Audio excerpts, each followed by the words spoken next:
Kaiba ang ipinaglalaban ka sa ipinagmamalaki ka.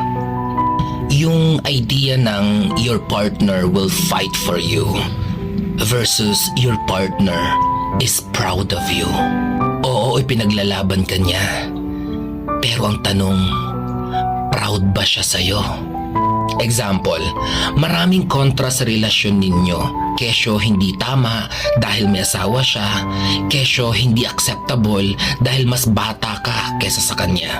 Kesyo pareho kayong lalaki, kesyo pareho kayong babae, etc. Pero itinutuloy niya pa rin ang relasyon ninyo. Nakikipagkita pa din siya sa'yo, nagdi-date pa din kayo. Kung iisipin mo, ipinaglalaban ka niya, di ba? Ipinaglalaban niya ang relasyon ninyong dalawa. Pero ang tanong, ipinagmamalaki ka ba niya? Ipinapakilala ka ba niya sa mga kaibigan niya na jowa niya? Sa mga magulang niya? Ipinopost ka ba niya sa social media niya? Proud ba siya sa'yo? Hindi ba siya nahihiyang kasama ka? Ipinangangalandakan ba niya sa mundo na jowa ka niya? O itinatago niya ang relasyon ninyong dalawa?